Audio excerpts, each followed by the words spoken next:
आज हम बात करेंगे active, passive and hybrid component के बारे में। ये मैंने एक मदरबोर्ड ओपन किया हूँ, कौन सा भी हो एक मदरबोर्ड आप लीजिए, क्योंकि उसमें क्या क्या कंपोनेंट रहेगा मैं ऑलरेडी प्रीवियस वीडियो में बता चुका हूँ। अभी ये एक्टिव कौन सा और पॉजिटिव कौन सा, ये किस लिए एक्टिव और किस लिए पॉजिटिव और किस लिए हाइब्रिड, ये पूरा का पूरा जानकारी इस वीडियो में मैंने देने वाला हूँ। ओके, देखिए इधर एक कॉइल, एक रेजिस्टर या कैपेसिटर, ये सभी कैपेसिटर्स, ये इधर ये वाला ब्लैक वाला रेजिस्टर। मैक्सिमम आपको देखने के लिए मिलेगा पॉजिटिव कंपोनेंट्स, क्योंकि इधर देखिए कॉइल पूरा का पूरा मैक्सिमम कॉइल्स, बड़ा बड़ा कॉइल्स है, और मैक्सिमम इधर देखिए क्या है, ये पूरा का पूरा रेजिस्टर और मैक्सिमम कैपेसिटर्स। ये कौन सा भी बोर्ड हो, अप्रॉक्सीमेट 75% ये रेजिस्टर या कैपेसिटर और इंडक्टर कम में, लेकिन पॉजिटिव कंपोनेंट्स बोल सकते हैं। पॉजिटिव कंपोनेंट्स 75% बोर्ड में रहेगा। इसलिए पॉजिटिव कंपोनेंट्स क्या होता है, पॉजिटिव का मतलब ये होता है ये चीज़ों को पावर का कंट्रोल करने का कैपेसिटी नहीं रहेगा। क्या रहेगा, पावर का कंट्रोल कैपेसिटी नहीं रहेगा। इसका मतलब ये होगा पावर को रोकना या बढ़ना या कम करना, एक कुछ भी काम इसमें नहीं होगा।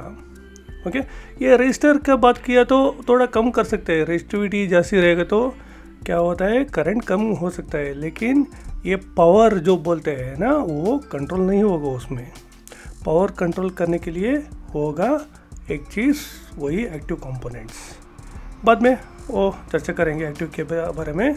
अभी पॉजिटिव कंपोनेंट्स अभी मालूम पड़ा ना, फिर से मैं बोल रहा हूँ, पावर कंट्रोल कैपेसिटी इसमें नहीं रहेगा, पहला कंडीशन। सेकंड, ऑलमोस्ट इसमें सिर्फ 2 ही लेग रहेगा, कौन सा भी हो। आप पूछ सकते हैं नेटवर्क रजिस्टर में बहुत सारा लेग रहता है ना, 10 भी रहेगा, 2, 3, 4, सॉरी 3 नहीं 4 से ज़्यादा, लेकिन वो भी 2 लेग का ही होगा।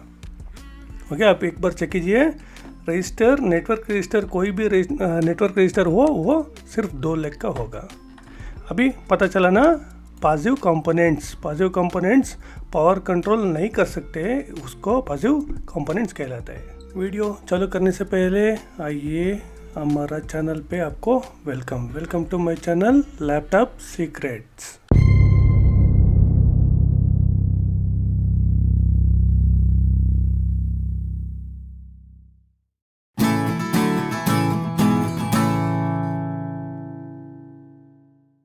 रेजिस्टेंस क्या होगा, ये मैंने आपको एक सिंपल भाषा में बताता हूँ। ये इमेज देख लीजिए, मैंने पहले आपको बोल दिया हूँ करंट क्या होता है और वोल्टेज क्या होता है, प्रीवियस वीडियो आप चेक कर सकते हैं। अभी करंट फॉर एग्जांपल मान लीजिए 10 इलेक्ट्रॉन्स नथिंग बट करंट की होता है ना, उसको पुश करने का काम क्या होता है, किसके लिए होता है, वोल्टेज के लिए, सही है ना। वोल्टेज क्या करेगा, एक कंडक्टर या सेमीकंडक्टर डिवाइस में पुश करेगा, उसको रोकना मतलब मान लीजिए 10 इलेक्ट्रॉन्स एक कंडक्टर में जा रहा है, 0 से लेकर 10 इलेक्ट्रॉन्स छोड़ना या रुकना का काम ये रेजिस्टेंस करेगा।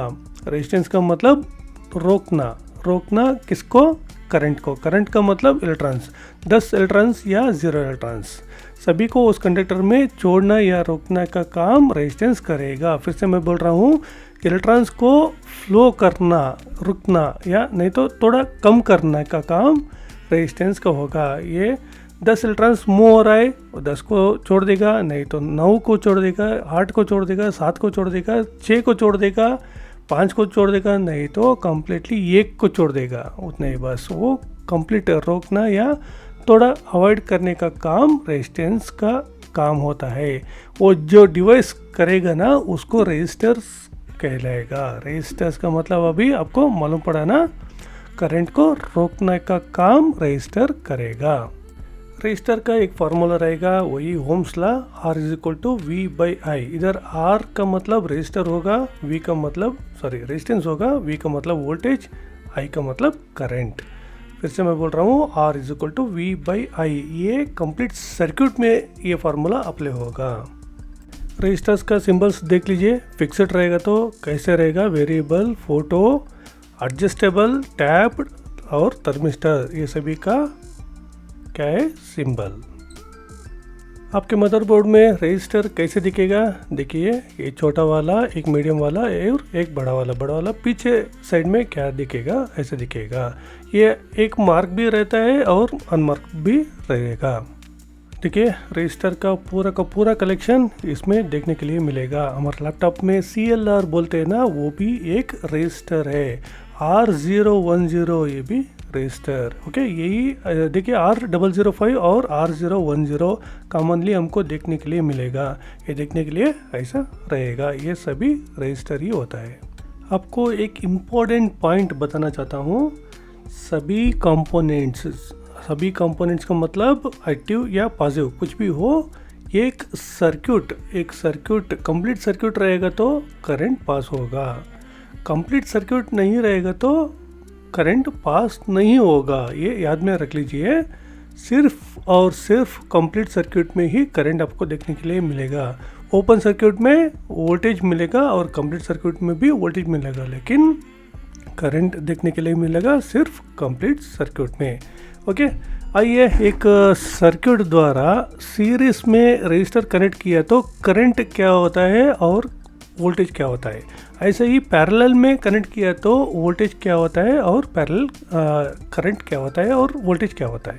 देखिए ये सीरीज में 1 2 3 रजिस्टर्स को कनेक्ट किया तो करंट इसमें सीरीज में सेम ही रहेगा, लेकिन वोल्टेज डिवाइड होगा। याद में रख लीजिए, सीरीज में करंट सेम रहेगा, वोल्टेज डिवाइड होगा। पैरेलल कनेक्शन में करंट डिवाइड होगा लेकिन वोल्टेज सेम ही रहेगा। ठीक है, इसमें वोल्टेज क्या है, Vs = V1 V2 और V3। इसका मतलब ये हो गया वोल्टेज डिवाइड होगा। 3 रेजिस्टर्स के जो रहता है ना वोल्टेज, सभी डिवाइड होके टोटल रेजिस्टेंस ये बनेगा। V1 = I करंट कांस्टेंट रहेगा, ओके। R1 V फार्मूला क्या है ओम्स लॉ का, V = IR। सो टोटल इसमें V1 का कैलकुलेट किया तो कांस्टेंट करंट तो कांस्टेंट रहेगा, लेकिन रेजिस्टेंस वेरिएशन रहेगा, रेजिस्टेंस और वोल्टेज वेरी रहेगा। उसका calculation V1 = IS means total R1। ऐसे ही V2 का रेजिस्टेंस कैलकुलेट किया तो IS R2 और V3 का IS R3, ओके। V2 का IS R2 और V3 का IS R3। इसमें आया तो पैरेलल में आया तो करंट वेरिएशन होगा, लेकिन वोल्टेज क्या रहेगा, इक्वल रहेगा। ठीक है, इस वोल्टेज का बात कर रहे हैं हम, इसलिए वोल्टेज क्या होगा, Vs = V1 + V2 + V3।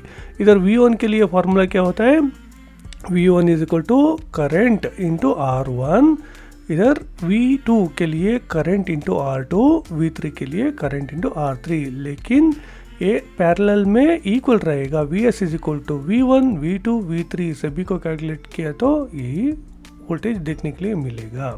Current ये सीरीज में क्या होता है, करंट इक्वल रहेगा। IS total current = I1 = I2 = I3 = Vs/R equivalent, okay.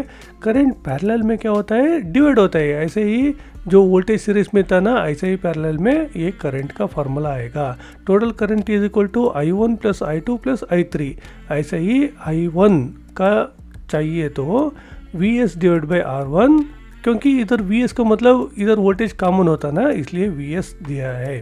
Total voltage /R1, जो करंट पास होगा ना R1 में वो, और current = Vs/R2। I3 current = Vs/R3। सो इसका मतलब ये हो गया, पैरेलल में current 1/R1 1/R2 1/R3 = total current, इसमें डिवाइडेड बाय होगा और इसमें ऐड अप होगा। हमेशा सीरीज में करंट क्या होता है, सीरीज में करंट इक्वल रहता है, वोल्टेज डिवाइड होता है, रेजिस्टेंस भी डिवाइड होता है। इसमें पैरेलल में 1/R1 + 1/R2 + 1/R3 + 1/Rn, वो टोटल रेजिस्टेंस का फॉर्मूला 1/R टोटल, ओके। इसका मतलब ये हो गया, इसमें पैरेलल में रेजिस्टेंस कम होता है, सीरीज में रेजिस्टेंस बढ़ जाता है। और सीरीज में वोल्टेज डिवाइड होता है लेकिन करंट सेम ही रहेगा। पैरेलल में वोल्टेज सेम रहता है लेकिन करंट डिवाइड होगा। रेजिस्टेंस का फॉर्मूला देख लीजिए, R is equal to R1 plus R2 plus R3। इसका मतलब बढ़ गया। इधर अगर एक 10 ओम्स रहेगा तो 10 ओम्स रहेगा तो 30 ओम्स बनेगा सीरीज में। लेकिन इसमें पैरेलल में 1 divide by R equal to 1 divide by R plus R1 plus R1 divide by R2 plus 1 divide by R3। Okay, अभी आपको पता चला ना, पूरा का पूरा रेजिस्टेंस फार्मूला इसी चार्ट में आपको देखने के लिए मिलेगा। इसमें कंप्लीट सर्किट में करंट का वैल्यू क्या होता है और वोल्टेज का वैल्यू क्या होता है। देखिए, ओम्स लॉ बहुत इम्पोर्टेंट रोल बनेगा। कब? ये कंप्लीट सर्किट रहेगा तो, कंप्लीट इलेक्ट्रॉनिक सर्किट बनेगा तो ओम्स लॉ बहुत इम्पोर्टेंट चीज़ बनेगा। ये ओम्स लॉ का triangular. Voltage is equal to I into R, current into resistance. Current is equal to V divided by R, voltage divided by resistance. Resistance is equal to V divided by I, voltage divided by current. Ohm's law triangular, ये हमेशा याद में रख लीजिए। V दिया है, V का मतलब क्या होता है? I इंटू R होगा। I का मतलब क्या होता है? V by R। R का मतलब क्या होता है? V by I। ये जो इमेज आप देख रहे हैं ना, इसको क्या लगेगा? Network resistors. इसके ऊपर एक मार्क है ना 103, ये कैसे रीड होगा? और कुछ मार्क आएगा क्या इसमें? आइए एक बाय एक चेक करेंगे। अगर आपका रेजिस्टर्स के ऊपर कुछ मार्किंग है तो एक्चुअली 3 टाइप्स का होगा। एक तो 3 डिजिट्स का होगा, नहीं तो 4 डिजिट्स का होगा, नहीं तो EIA 96 SMD register coding standard का होगा। एक बाय एक वो क्या है सभी चेक करेंगे। आपके रजिस्टर्स के ऊपर 3 डिजिट कोड रहेगा तो फर्स्ट डिजिट, सेकंड डिजिट और थर्ड डिजिट जो रहता है ना वो मल्टीपल ऑफ जीरोस रहेगा। मान लीजिए अगर आपका रजिस्टर के ऊपर 223 रहेगा तो 2 पहला 2 डिजिट्स और 3 जो रहता है ना number of zeros 10 to the power of 3, उसका मतलब क्या हो गया? 22,000 ओम्स, उसका मतलब 22 किलो ओम्स। ऐसा ही 430 रहेगा तो 4 डिजिट और 3 भी डिजिट 43 हो गया। और थर्ड वाला मल्टीपल ऑफ जीरोस, सिर्फ जीरो ही है इसलिए कुछ भी नहीं रहेगा।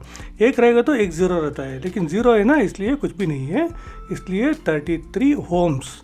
अगर 305 रहेगा तो 2 डिजिट्स हो गया 10 टू द पावर ऑफ 5, उसका मतलब 3 मेगा ओम्स।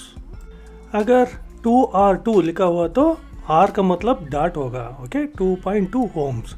R39, R का मतलब क्या हो गया? डॉट, इसलिए डॉट 0.39 ओम्स होगा। ओके, अभी बात करेंगे 4 डिजिट का। Surface mount register 4 digit coding. उसके ऊपर 4 डिजिट रहेगा तो फर्स्ट डिजिट रहेगा, सेकंड भी डिजिट रहेगा, थर्ड भी डिजिट रहेगा और फोर्थ वाला जो है ना मल्टीप्लायर्स। अभी मैं बता दिया ना number of zeros 10 to the power of particular n series. इधर 4 डिजिट SMD रजिस्टर कोड कैसा रहेगा? 2R70, इसका मतलब 2.7 ओम्स। 0R24, R का बाद जो भी आता है ना उसमें मल्टीपल नहीं कर सकते, इसलिए 0.24 ohms. 0 ohms resistor SMD jumper जैसा यूज़ करेगा इसको। एक्चुअली क्या होता है ना, ये कुछ भी नहीं है लेकिन ये प्रोटेक्शन के लिए यूज़ होगा। जंपर जो करते हैं ना उस समय ये यूज़ हो सकता है, क्योंकि कुछ और वोल्टेज आए तो ये बर्न होकर आपका डिवाइस को प्रोटेक्ट करेगा।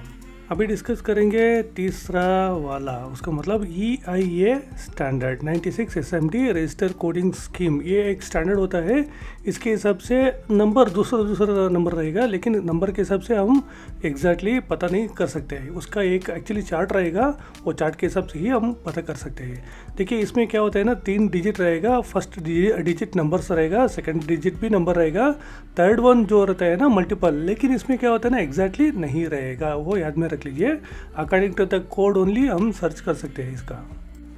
देखिए code EIA 96 SMD resistor code scheme, code Z रहेगा तो 0.001 multiple factors actually, Y/R 0.01, X/S 0.1, ये रहेगा तो 1, BH रहेगा तो 10, C 100, D 1000, E 10,000, F 1 lakh, ऐसा है।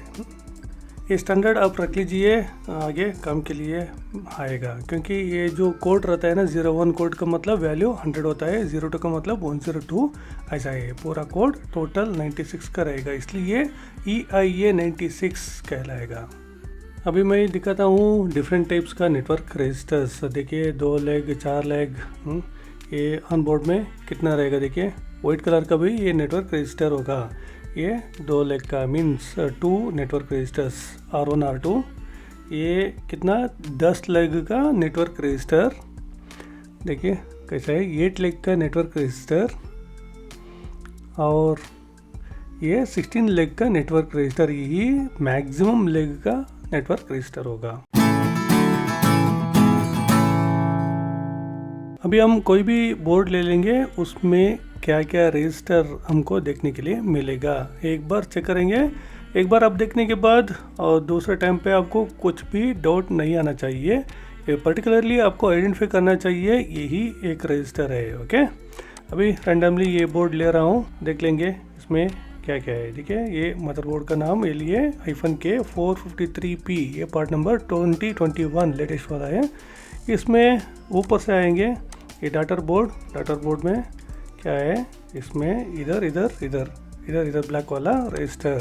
ओके, ये भी रजिस्टर, और इधर रजिस्टर। सो जस्ट हम आइडेंटिफाई करेंगे रजिस्टर कहाँ पे है और कौन सा रजिस्टर है। ये सभी नॉर्मल ही रजिस्टर है ना, इधर। ओके, और ये 4 वाला क्या होता है, ये कॉइल है, एक्चुअली रजिस्टर नहीं है, देखने में रजिस्टर ही है, लेकिन ये भी कॉइल है, रजिस्टर नहीं है। ये जो है ना रजिस्टर, ये मैं बताया था ना 3 डिजिट 0 जंपर यहाँ पे लिखा हुआ है, देखिए 000, बट ये जंपर जैसा काम करेगा। बहुत इंपॉर्टेंट चीज़ है ये। अगर ये नहीं रहेगा तो आपके पास ये नहीं रहेगा तो आप डायरेक्टली जंपर मार सकते हैं, जंपर डाल सकते हैं। ओके, इधर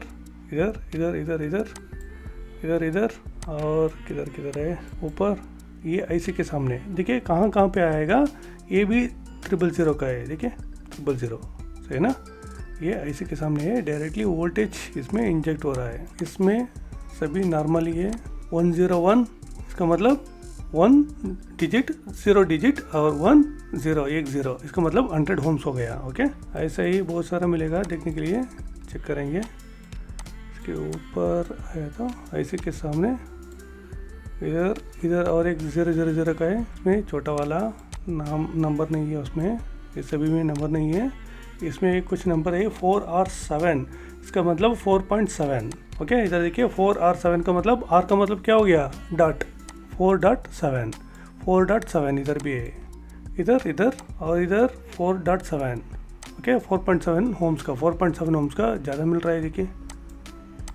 और इस ऐसे के सामने नहीं है, बहुत छोटा है, इसका स्टैंडर्ड भी मैं बताता हूँ आगे। इधर सभी नॉर्मल ही है, इधर देखिए 0 ये 2 और 2, इसका मतलब कितना हुआ 2.2 है ना, ये देखिए 0 ऐसा ही देखने के लिए मिलेगा। ये 100 का मतलब क्या हो गया है, 1 डिजिट, सेकंड वाला डिजिट, थर्ड वाला नंबर ऑफ जीरोस, 0 है इसलिए कुछ जीरोस ऐड नहीं होता, 10 होम्स का होगा। ऐसे वैल्यू को चेक करना पड़ेगा। और कुछ ऐसा ही सभी मदरबोर्ड में आपको देखने के लिए मिलेगा। ओके, इतना ही था रजिस्टर का, और कुछ नया दिखेगा तो मैं बताता हूँ आपको आगे। और जो CLR जो रहता है ना R005, ये भी बहुत इंपॉर्टेंट चीज़ है, ये भी एक रजिस्टर। अभी समझ में आया ना, ये भी एक रजिस्टर बड़ा वाला रहता है, 12 स्टैंडर्ड भी मैं बताता हूँ बाद में। ओके, 1206 का मिलेगा। उतना ही था रजिस्टर का जो भी हो मैं स्टैंडर्ड के साथ आपको बता दिया हूँ। आगे चेक करेंगे वोल्टेज डिवाइडर कैसे बनेगा और उसके साथ क्या क्या चीज़ आएगा मदरबोर्ड के साथ। वो वोल्टेज का पूरा इन्फॉर्मेशन आता है ना, उस समय मैं आपको एक्सप्लेनेशन कर लेता हूँ। इतना ही था इसमें। Thank you very much.